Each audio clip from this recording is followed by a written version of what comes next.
الله وبركاته.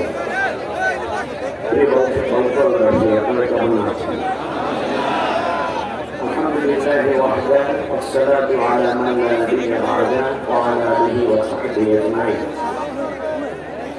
এই বিশাল জনসভা মূলত একটি জামিন শাসকের পতনের পর নতুন বাংলাদেশ গড়ার স্বপ্ন বিভোর বাংলাদেশের বঞ্চিত মানুষের জনসভা। আজকের এই জনসভার সম্মানিত সভাপতি, মোহতারাম প্রধান অতিথি, বিশ্ব বরেণ্য ইসলামী রাজনীতির অন্যতম পথিকৃৎ জনাব ডাক্তার শফিকুর রহমান, মোহতারাম আমিরে জামাত। আজকের এই প্রোগ্রামে প্রাণ কেন্দ্র বংশনের গণমানুষের নেতা, যুব সমাজের অহংকার, বাংলাদেশকে নতুন করে ভেবে সাজানোর জন্য যারা বদ্ধপরিকর, এই বংশনের কৃতি সন্তান, বিশিষ্ট শিক্ষাবিদ, শিক্ষানুরাগী, পরীক্ষিত দেশপ্রেমিক যারা ডক্টর শফিকুল ইসলাম মাসউদ আজকের এই প্রোগ্রামে আসন অলঙ্কৃত করেছেন ঢাকা বিশ্ববিদ্যালয় ডাকসুরের সম্মানিত ভিপি, আমাদের সকলের প্রিয় সাদিক কায়েম সহ জাতীয় ব্যক্তিবৃন্দ, উলামায়ে কেরাম, প্রিয় বংশবাসী। আল্লাহ রাব্বুল আলামিন কোরআনের মধ্যে একটি ওয়াদা করেছেন, ওমান কুতিলা মাজলুমান ফাকাদ জাআলনা লিওয়ালিহি সুলতানা। এই ওয়াদাটা কার? আল্লাহ রাব্বুল আলামিন বলেছেন, এই পৃথিবীতে যাদেরকে অত্যাচার করে হত্যা করা হয়েছে এবং তাদের উপর পীড়ন করা হয়েছে, তাদের শাসকের পতনের পরে আমি আল্লাহ ডিসিশন নিয়েছি তাদের হাতে রাষ্ট্র ক্ষমতা তুলে দেব। তার ধারাবাহিকতায় জালিম শাসক শৈল শাসকের পতনের পরে পরপর শুধুমাত্র 5টা ইউনিভার্সিটিতে নির্বাচন হয়েছে।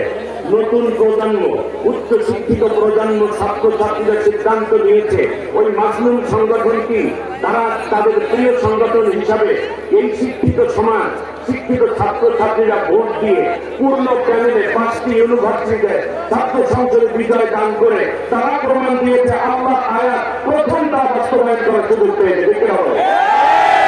দ্বিতীয়বারে আল্লাহ রাব্বুল আলামিন বলেছেন, ونريد أن نمن على الذين استضعفوا في الأرض ونجعلهم أئمة ونجعلهم الوارثين ونمكن لهم في الأرض। জমিনের বুকে যাদের অন্যায়ভাবে হত্যা করা হয়েছে, যেই দলের লোকদেরকে হত্যা করা হয়েছে, আমি আল্লাহ সিদ্ধান্ত নিয়েছি সেই দলের উপর আমি আল্লাহ দয়া করব। আজকে ডক্টর শফিকুল ইসলাম মাসউদ শুধুমাত্র একজন ক্যান্ডিডেট নন, বরং তিনি একজন মাজলুম, একজন জীবন্ত শহীদকে সাথে নিয়ে আজকে বংশবাসী গর্ব করতে পারে। তার কারণ এই জীবনে তাকে বহুবার হত্যা করার জন্য টার্গেট করেছিল জালিমরা। ঠিক না?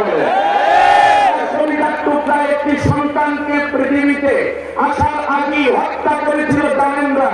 আমরা চাই আর না চাই, আল্লাহর সিদ্ধান্ত হচ্ছে ওয়ানাজআলহুম আইম্মাতান, যাদের চোখের পানি ঝরেছে জালেমের অত্যাচারে আমি আল্লাহ সিদ্ধান্ত নিয়েছি ওদের হাতে আমি আল্লাহ রাষ্ট্র ক্ষমতা উঠাই দেব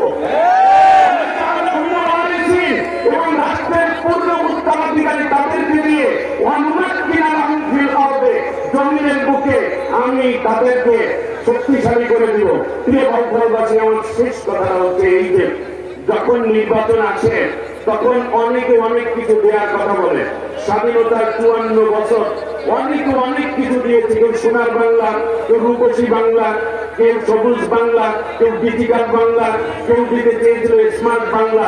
বিশ্বাস করুন, আল্লাহ তাআলা বলেছেন, শোনো আমি আল্লাহ কি দেব, ওয়ালাউ আন্না আহলাল কুরা আমানু ওয়াত্তাকাউ লাফাতাহনা আলাইহিম বারাকাতিন মিনাস সামাই ওয়াল আরদ।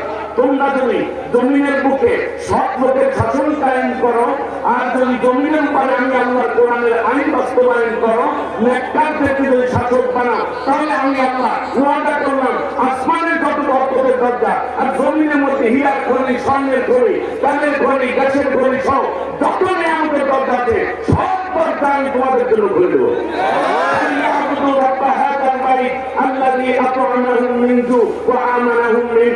এই ওয়াদা আল্লাহ বলেছেন, তোমরা যদি আল্লাহ গোলাম হতে পারো তাহলে আমি আল্লাহ আমরা তোমাদেরকে ক্ষুধা কষ্ট থেকে খাদ্য সম্পন্ন করবো এবং ভীতি থেকে নিরাপত্তা দান করবো, নারীদের নিরাপত্তা, মানুষের নিরাপত্তা, সম্পদের নিরাপত্তা।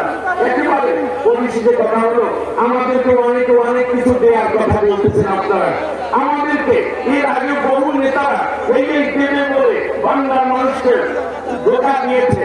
আমার একটা কথা, আমাদের কিছু দেওয়ার দরকার নেই, কমপক্ষে আপনারা একটা ওয়াদা করেন, জনগণের মাল আপনারা আত্মসাৎ করবেন না।